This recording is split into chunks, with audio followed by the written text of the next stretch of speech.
21절입니다. 마태복음 6장 21절.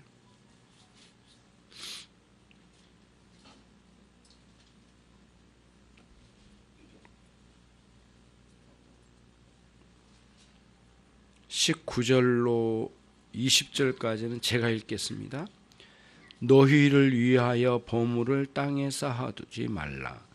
거기는 좀과 동록이 해하며 도둑이 구멍을 뚫고 도둑질하느니라.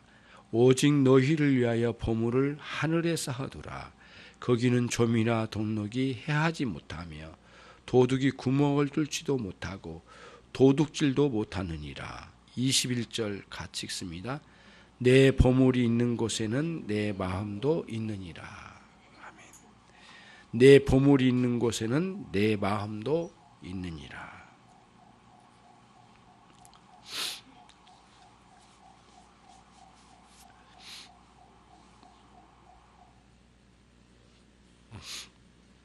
아, 21절 말씀은 19절과 20절 말씀을 강화시키고 더 우리를 설득하시려고 우리 주님께서 21절의 말씀을 이어가신 걸로 보여집니다. 19절의 말씀에 보니까 땅에 우리의 보물을 쌓아두지 말라라고 금지 명령을 내려주셨어요. 금지 명령을 내려주셨어요. 그러니까 우리 인생에 하나님 외에 소중하게 보여진 것을 붙들고자 하는 마음을 가지고 가면 우리의 마음이 거기에 빼앗김을 당하는 거죠. 그래서 우리의 마음이 항상 보물을 따라간다는 거예요. 보물이 있는 곳에는 우리의 마음이 가는 거죠. 여기서 보물은 단순한 돈이 아닙니다. 여기서 보물은 단순한 재물만이 아니에요. 돈일 수도 있고 재물일 수도 있고 모든 게 다 포함시킬 수 있는데 단순히 돈이나 재물로만 딱 한정을 지어버리면 이 본문은 충분히 해석이 안 돼요. 그래서 단순한 돈이나 재물로만 생각할 수 없고 여기서 말하고 있는 보물은 가장 소중하게 여기는, 우리의 마음을 많이 빼앗기는, 우리의 마음에 제일 먼저 찾아가는 그 무엇이에요? 사람일 수도 있고 명예일 수도 있고요. 남들에게 자랑거리일 수도 있는 거죠. 그런 것들이 모두 여기에서 보물로 예수님께서 말씀해 주셨어요. 예수님께서는 그런 것들을 이 땅에 쌓아두지 말라라고 이렇게 말씀하신 거예요. 쌓아둔다라고 하는 것은 어떻게 쌓느냐 하면은 돈을 번다라는 뜻이 아니에요. 여기서 쌓아두면 돈 벌어서 많이 쌓아둔다 그 뜻이 아니에요. 그게 아니고 우리의 마음을 많이 빼앗겨서 우리 마음이 그 보물을 향하여 사랑까지 가니까 하나님을 향하여 사랑할 마음에 겨를이 없는 상태로 가버린 것, 그래서 거기에 마음을 많이 쌓아두는 것, 마음을 빼앗기는 것, 이것이 보물을 땅에 쌓아두는 것이라고 보는 거죠. 예수님께서 그런 은유적인 표현을 쓰신 거예요. 그래서 이러한 사상은, 이런 생각들은 구약의 말씀에서도 간간히 나와요. 비슷한 말씀들이 잠언 23장 5절에도 이런 말씀이 나와요. 지혜자가 부르짖습니다. 너는 어찌하여 허무한 것에 주목하느냐? 너는 어찌하여 허무한 것에 너의 눈을 고정하느냐? 정령이 재물은 날개를 내어서 하늘에 나는 독수리처럼 날아가느니라. 네가 아무리 마음을 쏟아서 그 재물을 향하여 안달을 하고 그것을 막 붙들려고 노력하지만은 그 재물은 날개를 펴고 하늘을 날아가는 독수리처럼 휑하니 날아간다. 잠언 23장 5절의 말씀에 강력하게 지혜의 말씀을 우리에게 주셔요. 예수님께서도 오늘 본문에서 말씀하신 거예요.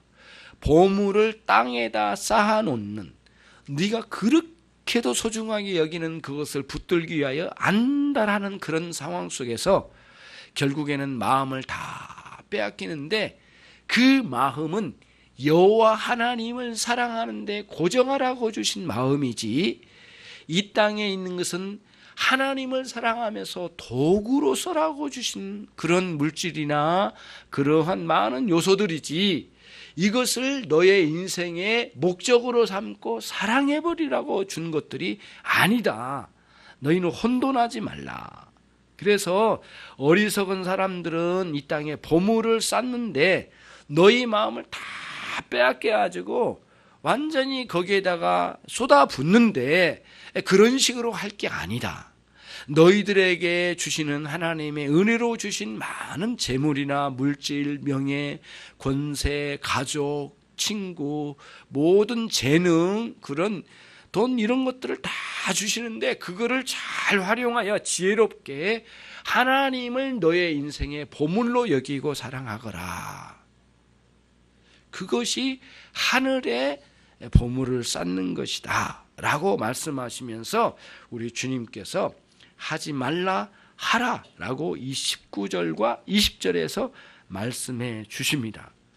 비유적으로 말씀하신 거거든요. 이 땅에 너희들의 마음을, 그런 것에 마음을 쏟아서 마음을 빼앗기면 인생에 좀 먹는 거다, 동력이 끼는 거다, 그리고 항상 도둑이 구멍을 뚫고 너희 집에 침투하여 그 네가 그렇게 소중히 여겼던 보물이라고 여겼던 사람, 가족일 수도 있고 친구일 수도 있고 또 뭐가 있어요? 다양한 게 많이, 권세도 있을 수 있고요, 남들보다 많이 쌓아놓은 돈일 수도 있는데 도둑은 항상 노리고 그걸 빼앗아 갈 거다, 가져갈 거다. 그러니 그런 원리 안에 있으니까 너희는 그런 곳에 마음을 빼앗기지 말고 하늘에 쌓는 법을 배워라. 그 쌓는 법은 무엇이냐면은 하나님을 향하여 그분을 사랑한 곳에 마음을 쏟아붓고, 그 다음에 우리에게 필요로 주신 많은 재물들이나 명예나 가족이나 이 땅에서 필요로 한 것들을 잘 지혜롭게 활용하여 향유 마음껏 누리되 절제함으로 누려서 질서를 이루고 정돈시켜 나가는 지혜로운 사람이 되거라. 그런 방식으로 사는 것은 하늘에다가 재물을, 보물을 쌓는 거다라고 말씀해 주신 거란 거예요. 그 말씀을 강화시키기 위하여 21절을 또 붙여주신 거예요, 예수님께서. 그래서 매우 간단한 말씀이고 우리가 많이 들었던 말씀이에요. 너의 보물이, 내 보물이 있는 곳에 너의 마음도 함께 있느니라 라고 이렇게 예수님께서 말씀해 주셔요. 짧지만 강하고, 외우기 쉽지만은 깊이 새겨 들어가면 들어갈수록 또 다른 묵상을 해낼 수 있는 귀한 말씀으로 우리에게 주셨어요. 너의 보물이 있는 곳에 너의 마음이 있다. 그런 거죠. 바늘이 자석을 따라가듯이 우리의 마음은 보물을 따라간다, 그런 뜻이에요. 있잖아요, 자석으로 잃어버린 그 바늘을 찾기 위해서 자석으로 막 문지르면 휙 달라붙잖아요. 방은 구석에서, 문틈 같은 데서. 자석에 바늘이 따라가듯 보물에 우리의 마음이 따라간다는 거예요. 그거를 우리 주님께서 여기서 말씀해 주신 거예요. 그런데 그 보물을 막 따라갔는데 그 보물이 좀이 들어요. 우리도 모르는 사이에 그게 좀이 갉아먹어요. 그 다음 동해에 이렇게 녹이 슬듯이, 쇠에 녹이 슬듯이 녹쓰는 거예요. 붙잡고 내가 다 간수하고 있는 줄 알았더니 어느 날 봤더니 그게 다 녹슬어 있어요. 그거를 붙잡기는 너무 추한 보물이 돼버린 거예요. 실망을 많이 해요. 그래서 인생의 허무함을 그 순간에 경험하게 돼요. 그래서 여러분들이 이 땅에 있는 것이 소중할 거다. 소중하긴 소중한데 하나님을 최고로 높여 사랑하고 존경하는 마음으로 살아가면서 써라고 주시는 소중함이지, 하나님을 제껴버리고 이 보물을, 이 땅에 있는 무엇인가의 보물을 올려놓고 요거를 추구하면 너는 어느 순간에 엄청난 허무함에 도달하게 될 거다. 이 세상에서 그런 허무함을 달래려고 또 더 많이 추구하겠지. 그리고 그런 것들을 많이 사고 더 많이 사랑하겠지.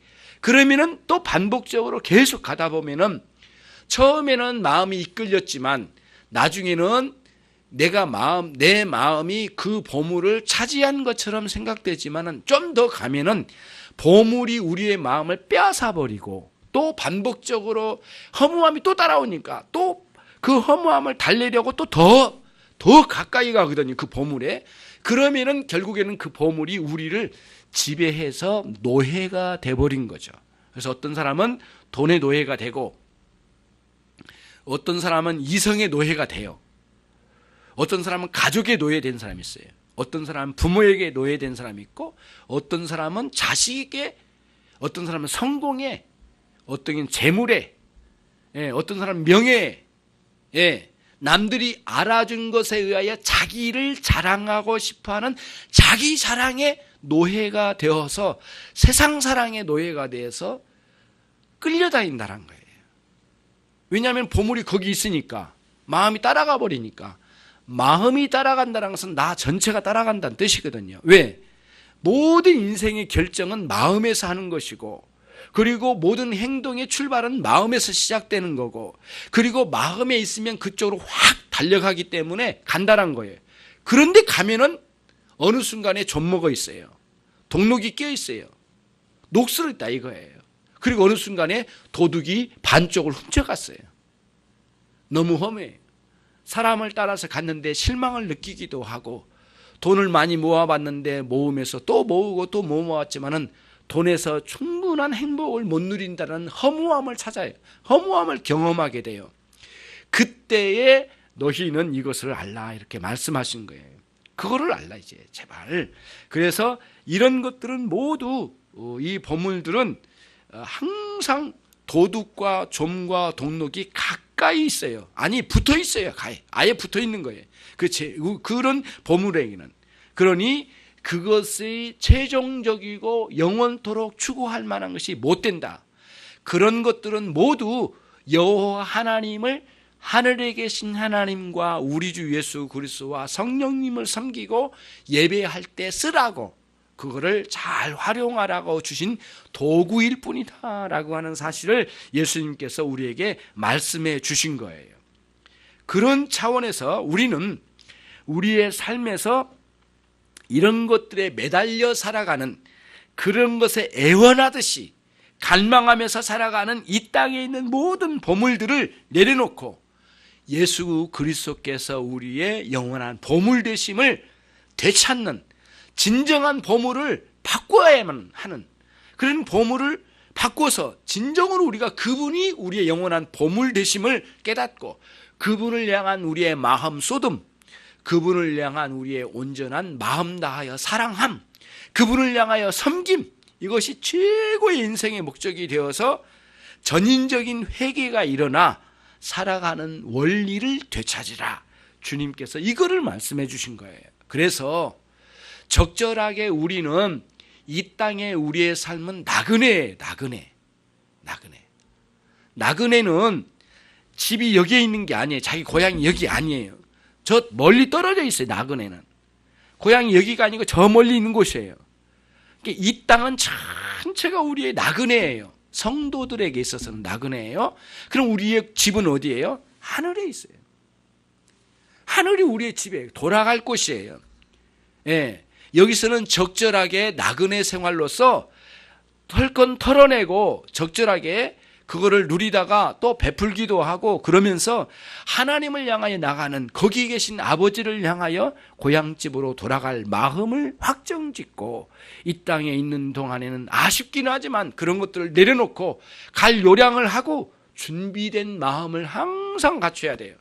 본향으로 돌아갈 걸 준비된 마음으로 가야 된다, 이런 말씀이에요. 이런 방식으로 살아가는 것이 뭐냐면은 하나님이 우리의 보물 되시고 예수님이 우리의 보물 되시고 성령님이 우리의 보물 되시니 삼위일체 하나님이 우리의 영원한 보물 되시니 그분을 사랑하는 방식으로 살아가는 것이 오늘날 이 땅에 하늘에 쌓는 보물을 쌓는 그러한 삶이다라고 하는 것을 우리 예수님께서 가르쳐 주신 거예요. 잘 생각해 보아라. 너의 마음이 어디를 따라다니더냐? 네가 보물이라고 여긴 것에 너의 마음이 따라다니지 않더냐? 그런데 너는 속히 허무함을 경험하게 될 거야. 그러면 얼마나 실망스럽습니까? 여러분, 열심히 따라갔는데 그 친구가 도대체가 실망스러운 사람을 만났어요. 이성을 따라갔어. 너무 실망을 많이 해요. 예. 그러니까 어떤 사람은 실망하니까 아예 버려버리기도 한 사람이 있어. 너무 실망하니까 뭐 이런 사람이 있다, 이 사람이 있나 하고 버리는 사람도 있어. 그러지 말라는 거예요. 그러니까 너무 기대하지 말고 우리의 기대는 하나님을 향해서 있고, 그 다음 그렇게 만난 사람들은 적절하게 사랑하며 돕고 하나님으로부터 사랑을 베푸는 데까지 가고, 그 사람을 의존할 대상은 절대 못 된다는 거예요. 부모, 자식, 아내, 남편, 그럴 수 없는 존재란 거예요. 사라져가는 존재들이니까. 그래서 아우구스티누스가 고백록에서 이런 고백을 해요. 시간과 영혼이라는 주제 그 부분에 이런 내용을 말합니다. 잘 새겨보세요. 예전에 드린 말씀이지만 또 한번 생각을 해봅시다. 사라져가는 우리 존재가 사라져가는 것들을 붙들고 있으니, 붙들려고 하니 붙들려지겠는가? 지금 당장 눈에 보일 때는 사라지지 않는 것처럼 보이지만 그것도 사라져가고 있다. 모든 존재가 사라져가고 있는데, 사라져가고 있는 우리가 그걸 붙드니 영원한 만족감과 충족을 못 누리게 된다. 그러면은 결국에는 사라져가는 것을 사라져가는 우리가 붙잡는다고 하더라도 사라져가는 것들을 소유할 수가 있다 없다? 영원한 관점에서는 결코 소유할 수가 없다. 그러니까 너희는 오로지 여호와 하나님을 소유하려고 아주 열심을 내라는 거예요. 그래서 영원히 사라지지 않는 하나님을 붙든 자만이 결국에는 사라져가는 이 존재가 만족을 누리며 이 땅에 살아갈 수 있다는 거예요. 여러분과 저의 보물은 단연코 하나님이셔요. 그런 맥락에서 19절과 20절의 말씀이 기록되어 있는 것이에요. 21절 말씀으로 오면 이 말씀은 앞에 두 절을 강화시키려고 하는 거예요. 더 설명을 아주 확정지으려고 지으시려고 주님께서 21절에 말씀해 주신 거예요. 예. 그런 의미가 있는 거죠. 그러니까 여러분, 이런 것을 한번 생각해 봐요.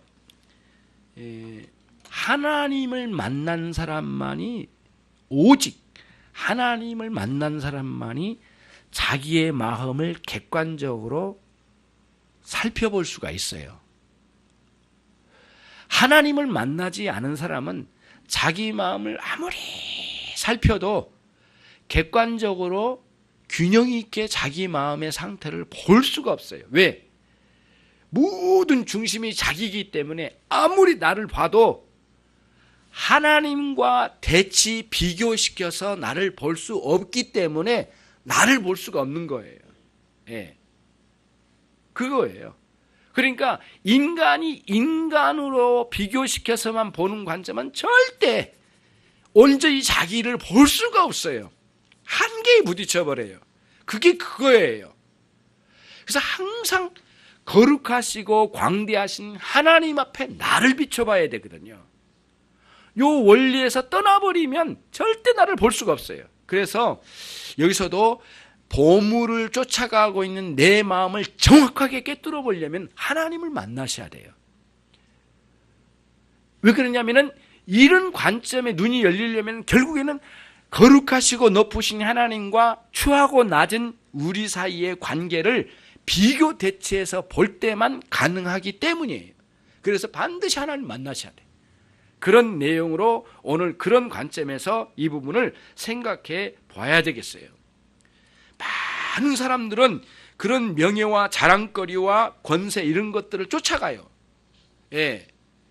그런 것들이 정말 허무해요. 예. 절대 남편 신뢰하지 말아요. 여기서 신뢰하지 말라는 건 뭐냐면은 인생의 목적으로 삼지 말아요. 아내도 목적으로 삼지 말아요. 자식도 마찬가지야. 재물도 마찬가지야. 친구. 모든 걸 우리의 인생의 목적으로 둘 수가 없어. 그때부터 무너지기 시작한 거예요. 그리고 만약에 그런 방식으로 사는 사람에게는 단 한순간도 하나님을 사랑할 수 없어요. 예. 입으로는 사랑한다고 하지만 마음은 떠나 있다고 그러잖아요. 예. 에스겔 선지자가 이야기하는 33장 31절 말씀에서 입으로는 여호와를 사랑한다고 많이 떠버리더니 그러더니 너희가 마음에서는 하나님으로부터 떠나 있도다. 딱 잘라서 이야기해요. 에스겔서 33장 31절 말씀에 아주 단호해요. 그런 관점을 잘 생각하면서 우리에게 주어진 명예, 재물, 권세, 소유된 많은 것들은 하나님께서 잘 이 땅에 있는 동안에 나그네 생활 동안에 활용하면서 유용하게 사용하면서 하나님을 높이 찬양하고 경배하며 감사하면서 살아가라고 하는 요소들, 수단으로 주신 것들이라고 하는 것을 절대 여러분들이 잊지 말아야 된다라고 하는 것이에요.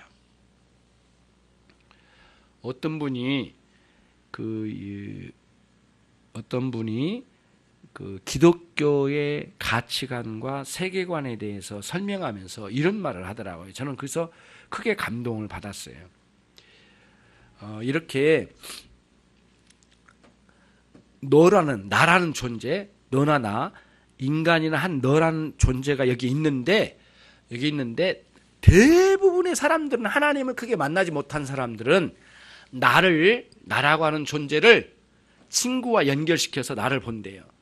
또 그 다음 두 번째는 자기 아내와 관계시켜서 나를 본대요. 그 다음 돈 있잖아요. 내가 소유한 재물이나 돈 요것과 연결시킨대요. 내가 좋아하는 취미생활과 연결시킨대요. 예, 내가 좋아하는 어떤 것과 연결시켜 본대요. 그리고는 나를 규정한대요. 이런 것들이 있으니까, 우리 아버지가 있으니까, 우리 엄마가 있으니까, 우리 딸이 있으니까, 우리 아들이 있으니까, 예, 우리 남편이 있으니까 나라는 존재를 본다는 거예요. 근데 그런 사람들이 이제 무너질 때가 언제냐면은 자기 존재의 허무함이 크게 경험한 때가 있대요. 그건 언제냐면은 이런 것들이 하나씩 사라질 때, 남편이 죽을 때, 아내가 죽을 때 해. 내가 좋았던 것을 하나님께서 거둬가실 때 해. 재물이 줄어들 때 해. 예. 그러면서 이런 것들이 하나씩 제거될 때 해. 내 존재의 의미를 못 찾고 헤매고 돌아다닌다는 거예요. 그런데 하나님을 만난 사람들은 이런 것들 때문에 내가 있는 게 아니에요. 하나님 때문에 내가 있는 거예요. 근데 놀라운 것은 그 하나님은 영원히 사라지질 않아. 하나님은 한번 우리를 사랑하시면 영원히 떨어지질 않아. 그 무엇으로도 예수 그리스도와 우리 사이의 관계의 사랑을 무너뜨릴 수 없다라는 말씀이 로마서 8장 끝부분에 기록되어 있잖아요. 말하면 아무리 그런 것들에도 하나님과 우리 사이의 관계를 끊을 자가 누구냐 말이죠. 없다. 그러니까 모든 게 사라져도 하나님과 나 사이의 관계는 남는 거예요. 이 원리예요. 그러니까 우리는 자꾸 우리 자신을 무엇과 관련시켜서 나의 자존감을 세우거나 뭘로 하려고 하는 실패의 삶이에요. 반드시 실패해요. 그러니까 이런 것들이 사라져도 마음에 큰 충격을 입지 않는 건 뭐냐면 우리 주님과의 관계가 살아있거든요. 존재의 가치를 하나님과의 관계의 중심에 옮겨와야 된다는 거예요. 만약에 여기서 그러지 않으면은 막 뒤흔들리는 거예요. 그러니까 그리스도인들이 가족을 잃거나 재물을 잃거나 무엇을 한다 하더라도 그렇게 크게 요동치지 않아요.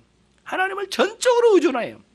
그리고 주신 재물이나 요소나 가족들을 잘 활용하여 질서롭게 우리의 인생의 정위치에 배치를 시켜요.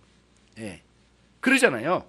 여러분들이 쓰는 물건들을 집에 가면은 어떤 거는 서랍장에다 넣어놓고 어떤 거는 옷장에다가 이렇게 더 넣어놓기도 하고 어떤 거는 싱크대에다가 넣어놓기도 하잖아요. 그 물건들을 싱크대에서 사용할 거를 옷장에다 넣어놓고 쓴다고 생각해봐요. 얼마나 불편해요. 그러니까 우리 인생이 혼란과 질서 없음에 어렵고 힘든 이유는 어디 있느냐? 여러분들에게 주신 재물이나 친구나 가족의 모든 것을 마치 싱크대에서 써야 할 이런 것들을 칼이나 이런 도구를 옷장에다 넣고 매일 거기 가서 갔다 와서 쓰는 거예요. 이렇게 어리석은 삶을 우리가 산다는 거예요. 이거를 한번 깨우쳐 보세요, 여러분들. 그런 모든 존재들을 멸시하고 깔아뭉개라는 게 아니에요. 다 존귀한 존재들이에요. 다 주신 선물이에요. 감사히 받아요. 질서와 절제로 온전한 마음의 태도를 가지고 여호와 하나님을 위해서 우리가 그걸 활용해 나가면서 적절하게 아름답게 써갈 수 있는, 쓸 수 있는, 활용할 수 있는 그런 지혜로운 성도들이 되라고 주님께서 말씀하셔요.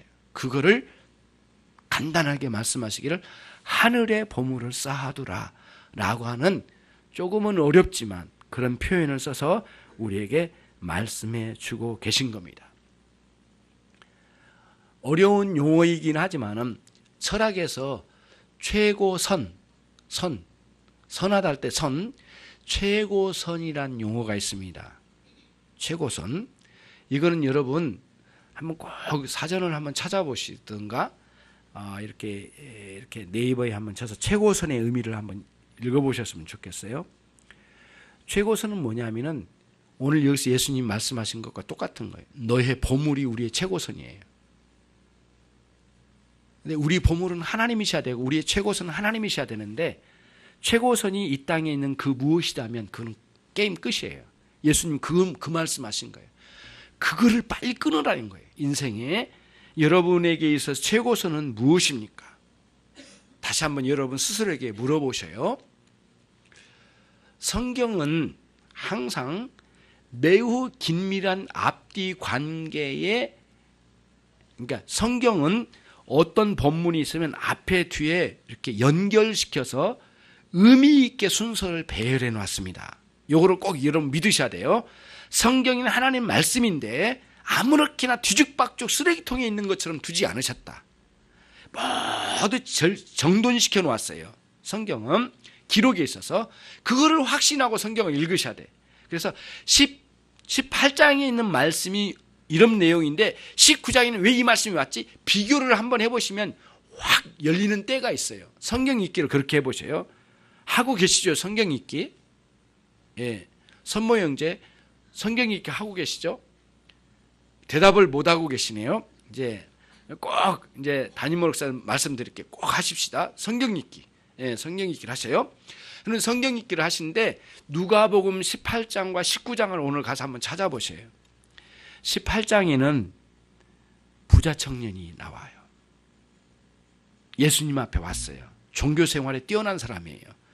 근데 이 사람이 관원이에요. 다른 복음서에 보면 관원이라고 나와 있어요. 관원에다가 부자예요. 심지어는 젊어요. 젊대. 젊고 부자고 관원이래요. 관원은 권세가 있는 사람이거든요. 돈, 권력, 젊음. 바랄 게 있어요? 더 이상? 돈, 젊음, 권력, 권세. 다 있네. 최고로 뛰어난 사람이에요. 세상으로 볼 때. 세상의 관점이 최고 부러운 사람이에요. 그 사람이 누가복음 18장에 등장해. 예수님 앞에 왔어요. 어떻게 하면 영생을 얻으리까? 예수님 딱 정확하게 말씀하신 거. 오늘 말씀처럼 너의 보물을 하늘에 쌓으라 말씀하고 매우 흡사해요. 네가 가지고 있는 모든 재물을 다 팔아서 가난한 자에게 다 나는 부자였거든요. 다 나눠주고 너의 십자가를 짊어지고 나를 따라오라 이렇게 말씀하셨거든요. 따라갔습니까? 예, 선모 형제 한번 따라갔는지 한번 확인해 보세요. 예, 예. 근데 제가 쓰여진 제 성경에는 안 따라갔대요.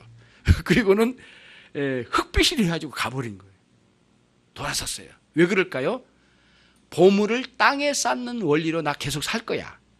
하늘에 쌓는 원리는 안 살 거야. 그 말이에요.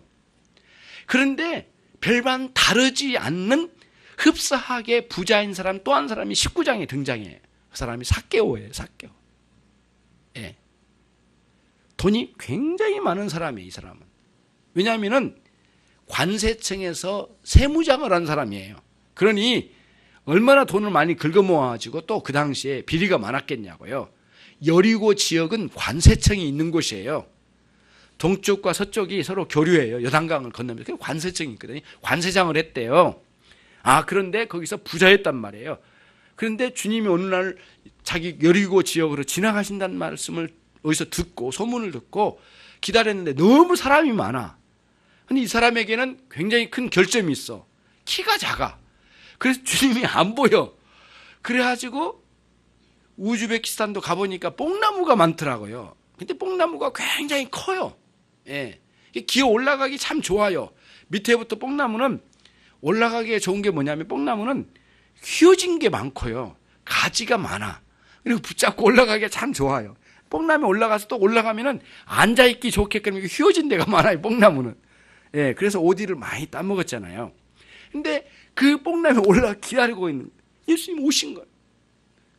예수님께서 보시고 삭개오야 내려오라. 내가 너를 만나야 되겠다. 너를. 엄청난 충격을 먹은 거예요. 부들부들 떨었을 것 같아요. 그때 내려오다가 옷이 몇 개 떨어졌을 가능성이 있어요. 막 부들부들 떨면 내려왔을 거예요. 그래 내려와가지고 주님 만났어요. 예수님 말씀하신 거예요. 내가 너 집에 오늘 유해야 되겠다. 하루 너와 함께 식사를 나눠야 되겠다. 그 추하고 사람들이 비난하는 삭개오 집에 딱 들어오신 거예요. 식사를 나누시고 그 집에 구원의 역사가 있도록 역사해 주셨어요. 그 삭개오가 회개가 터진 거예요. 예. 예. 그리고는 거기서 다 자기가 비리를 저지른 것을 고백해요. 그리고는 나로 인하여 피해를 입은 사람에게 4배로 갚아주겠다고 율법서에 나온 원칙대로 다 갚겠나이다. 주님. 회개가 터졌어요. 전인적인 회개가 막 일어나기 시작해요. 삭개오는 이전까지의 삶은 그 부자 청년하고 똑같이 살았어요. 이 땅에 보물을 쌓는 삶을 살았단 말이에요. 예수님 만나고 딱 바뀌어가지고 하늘의 보물을 쌓는 삶으로 바뀌어진 거예요. 누가는 18장과 19장에서 요거를 비교시키고자 싶었던 것 같아요. 그런 기록의 맥락을 잘 보면은 굉장히 놀랍죠. 여러분 어떤 보물을 쌓고 싶습니까? 하늘의 보물을 쌓고 싶습니까? 이 땅의 보물을 쌓고 싶습니까? 여러분들에게 선택에 달려 있는데 결코 여러분들은 스스로를 잘 살펴보고 구별하여서 지혜로운 사람으로서 이 세속적인 마음의 불안함을 떨쳐버리고 안전하고 영원한 하나님을 향한 사랑의 마음으로 영혼과 마음이 새롭게 회복되는 역사가 있기를 바랍니다. 그게 오늘 예수님께서 우리에게 주신 말씀이에요. 예수님께서 너의 보물에 네 마음이 따라간다. 항상 붙어 따라간다. 예수님은 그렇게 하고 땡 끝내신 게 아니에요. 그거를 명심하고 살펴보라. 그리고는 이 땅에 쌓는 보물 쌓기에 너의 마음을 거두고 하늘 위에 쌓는 보물 쌓기의 원리를 따라 하나님이 너희의 영원한 보물이 되시니까 그 하나님을 사랑하는 데 마음을 쏟아부어라. 그리고는 이 땅에 주신 하나님께서 주신 이런 모든 것들을 잘 감춰가라는 거죠. 결국에는 이 땅에 있는 요소의 마음을 빼앗기면 점점점 허무해지고 더 빼앗기면 더 크게 허무하고 더 크게 허무하면 미치도록 달려가지 않으면 못 견디는 그러한 현상이 이 땅에 있는 현상이 우리 마음이에요. 그거는 하나님께서 이 땅에 그런 원리를 두셨어요. 이 땅의 것을 만족하지 못하도록 우리의 마음을 만들어 놓으셨거든요. 그런데 이거를 고쳐보려고 여러 가지 방식으로 도전을 해서 사람들은 이 땅에 있는 것으로 만족을 해보려고 노력을 해요. 마음을 쏟아요. 근데 그게 이루어진 적이 없어요. 다 걷어가는 거예요. 의사 선생님이 강의를 하는 걸 들었거든요. 그분이 그러시더라고요. 젊었을 때는 대기업의 무슨 간부로 있었던 것을 어깨를 쫙 펴고 자랑한답니다. 그런데 그 사람들이 다 지나가지고 70, 80으로 넘어가면은 다 정년퇴임해가지고 똑같이 된대요. 비슷하게 된대요. 그래가지고 7, 80 되고 이렇게 되면은 자랑거리가 뭐냐면은 넌 못 걷지, 나는 걸어. 나는 걷는다니까. 돈도 필요 없고 대기업의 그런 그 중책도 필요 없고 자랑거리가 아니야. 과거에 네가 뭐 했든지 상관없어. 너는 못 걷지, 들어누워 있지, 나는 걸어. 이게 자랑거리랍니다. 그러니까 하나님께서 점점 평준화시켜가는 거예요. 서서 잃게 만든 거예요. 서서 잃게. 요거를 잘 살펴보면은 하늘에 보물을 쌓아야 될지 이 땅에 보물을 쌓아야 될지는 너무 명백해요. 여러분들이 택하세요. 오늘 확정짓고 그러므로 이제 스스로 우리 자신들에게 돌아봐야 돼. 내가 어떤 상황에 있는가, 내가 어디에 마음을 고정했는가, 내가 누구를 향하여 내 사랑을 베풀고 있는가, 내가 무엇을 붙들고 사랑하는가, 나 자신을 살펴봐야 돼. 내가 지금 요즘 기뻐하는 게 뭔가, 내가 너무 좋아하는 게 뭔가, 마음과 시간을 쏟아서 하고 있는 게 뭔가 한번 살펴보세요. 솔직하게 주님 앞에 내어놓고 고백해요. 감추지 말고. 그러고는 하나님 앞에 엎드려 가야 돼요. 만약에 이것 감추면 안 돼요. 자꾸 부정직하게 자꾸 아닌 것처럼 하지 말고 하나님 앞에 솔직하게 내놓고 가야 돼요. 만약에 그런 삶이 그렇게 해서 여러분들이 내면에 변화가 없이 이렇게 예배당에만 와서 예배만 드리고 이렇게 찬양하고 헌금하고 헌신하는 그것만 있어서는 절대 우리의 신앙은 자라갈 수가 없어요. 예. 그냥 이렇게 비유할 수 있어요. 이런 거예요. 하수돗물이 터져가지고 상수돗물에 섞여 들어온다? 절대 마실 수 없어요. 예. 실수로 마셨는지는 모르지만 마실 수 없어요. 아는 이상. 어떻게 하든 하수돗물이 상수돗물에 섞이지 않아야 돼. 여러분, 상수도물이라고 생각되는 마실 물이라고 하는 은혜의 시간이 여기 있어요. 그러나 여러분의 삶이 고쳐지지 않고 변화가 안 일어나면은 이렇게 상수도물이 아니 하수도물이 자꾸 은혜의 상수도물로 들어와 버리면은 은혜의 한계가 있는 거예요. 영적인 성숙이 일어날 수 없어요. 그래서 오늘부터 하수도물이 제대로 흘러가지고 배출되어서 다 쏟아져 나가고 있는가를 살펴봐야 돼. 버릴 건 버려야 되거든요. 안 버리는 거예요. 허드렛 물, 더러운 물을 버리지 않아. 그럼 버리고 이 쾌쾌 먹은 이 더러운 물을 다 버리고 정말 상수물, 마실 수 있는 물, 다시 말하면 은혜의 세계를 마음껏 누리는 것을 작용해야 되는데 들어오고 나가야 되잖아요. 이런 작용이 일어나지 않으면 어떻게 되겠느냐고요. 입으로는 정말 사랑해. 그래도 마음은 이욕을 쫓느니라. 에스겔서 33장 31절 말씀이라고 했잖아요. 입으로는 하나님 사랑한다고 늘 이야기해. 와서 기도도 하고 하나님 사랑합니다. 사랑 주셔서 감사합니다. 근데 결국엔 삶은 마음은 다 떠났어. 그게 오늘날 그리스도인들이 너무 많이 실패한 현장이 아니고 무엇이겠습니까? 마음을 다해 하나님을 사랑하는 데까지 나가는 그런 여러분과 제가 되기를 원해요. 시인들은 이거를 깨달은 것 같아요. 그래서 뭐라고 했냐면은 시편 139편에 하나님이여 주의 생각이 내게 어찌 그리 보배로운지요. 보물입니다. 보물. 예, 다시 말씀드릴게요. 여호와 하나님을 생각하는 그 주님을 향한 생각이 내게 어찌 그리 보배로운지요. 하나님을 향한 하늘의 보물을 쌓고 있는 사람의 고백인 것 같아요. 내가 깰 때, 잠에서 깨는 순간에도 오히려 우리 주님만을 함께 했습니다. 너희는 여호와를 영원히 의뢰하라. 주 여호와는 영원한 반석이심이로다. 영원히 흔들리지 않은 반석이에요. 가닥 뽑혀버리는 반석이 아니에요. 밤에 내 영혼이 주를 사모하였사오며, 밤에 주 하나님을 사모했대요. 밤에 여러분 뭐 하세요? 예. 근심, 걱정, 그리고 헛생각 많이 하는 것이 잠자리에 들 때거든요. 예, 소망부 특히 걱정, 근심, 온 세상의 걱정, 근심을 홀로 다 감당하는 그 밤에 그러지 말고 밤에 내 영혼이 주를 사모하오며 주의 이름 곧 주님의 기념 이름을 내 영혼이 사모하나이다. 영혼이 기억하고 회상해야 할 여호와의 이름을 내가 사모합니다. 예, 사랑하지 않고는 견딜 수 없는 마음으로 내가 여기 있나이다. 여러분과 제게 있어서 소중한 것이 뭐예요? 마음을 다 빼앗아가는 것이 뭐예요? 하나님이 그분이 되셔야 되지 않겠는가라고 생각하시고 나를 지으시고 나를 공급하시는 그 하나님을 모른 채 하지 말아요. 나를 창조하시고 나를 지으신 그 하나님을 향하여 망각하지 말아요. 그분을 사랑하고 그분으로 인해서 정말 일심으로 살아가요. 하나님을 가볍게 여기는 우리의 세속적인 사상을 다 걷어내고 우리의 영혼에 이런 거미줄을 걷어내고 우리 주님을 순결한 마음으로 사랑할 수 있는 우리 모두가 돼야 되겠다, 이런 말씀이에요. 예. 선한 양심과 깨끗한 믿음으로 살아가는 원리를 오늘 여러분들에게 말씀드렸어요.